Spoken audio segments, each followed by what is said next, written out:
Welcome to Myra media. ప్రస్తుతం ఇండస్ట్రీలోనే కాకుండా సగటు సినీ ప్రేక్షకులకు కూడా ఎంతో ఆసక్తికరమైన చర్చ సాగుతుంది.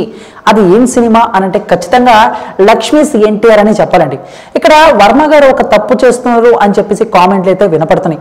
ఎందుకు లక్ష్మీస్ ఎన్టీఆర్ సినిమా రిలీజ్ విషయంలో వర్మ గారు ఇంత గ్యాప్ తీసుకున్నారు?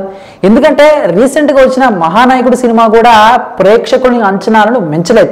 అలాంటి టైంలో ఈ సినిమా వస్తే ఖచ్చితంగా హిట్టాక్ని సొంతం చేసుకుంటుంది కదా అని చెప్పేసి ఇంకొంతమంది అభిప్రాయం. ఇక ఆల్మోస్ట్ సెన్సార్ కార్యక్రమాలు తప్ప మిగతా అన్ని పనులు కూడా లక్ష్మీస్ ఎన్టీఆర్ పూర్తి చేసేసుకుంది. ఇప్పుడు ఈ సినిమాని మార్చి 22న రిలీజ్ చేయాలా, మార్చి 15న రిలీజ్ చేయాలా అన్న సందిగ్ధంలో వర్మ గారు ఉన్నట్టు మనకైతే తెలుస్తుందని చెప్పుకోవాలి. అయితే రీసెంట్గా వర్మ గారి ఆఫీసులో లక్ష్మీస్ ఎన్టీఆర్ని కొంతమందికి స్పెషల్ షో వేసి చూపించారట.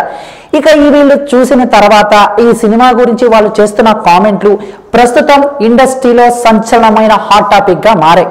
ఈ సినిమా ట్రైలర్లో చూపించినంత విధంగా ఏమీ లేదని, అందులోనూ మొత్తం డ్రామా కూడా ఏం పండలేదని, సప్పగా ప్రేక్షకుడికి అన్ని తెలిసిన విషయాలనే సినిమాలో చూపించారని, ప్రేక్షకుడికి మళ్ళీ ఏదో ఒక పాత న్యూస్ పేపర్ చదివిన ఫీలింగ్ కలుగుతుందని చెప్పేసి వాళ్ళైతే చెప్పుకొస్తున్నారండి. అయితే ఈ సినిమాపై వర్మ గారు దగ్గర 10 కోట్ల వరకు ఖర్చు పెట్టారు. ఎందుకంటే ఇంతకు ముందు ఆయన చేసిన సినిమాలు ఏవి కూడా ఇంత బడ్జెట్లో ఆయన పెట్టలేదు. ఈ సినిమాపై నమ్మకంతో ఇంత భారీ బడ్జెట్ను ఆయన పెట్టడం జరిగిందనమాట. మరి 10 కోట్లు పెట్టారు, టాక్ ఏమో అలా ఉంది. మరి డిస్ట్రిబ్యూటర్ల పరిస్థితి ఏంటి అని చెప్పేసి ఇంకొంతమంది అభిప్రాయపడుతున్నారు.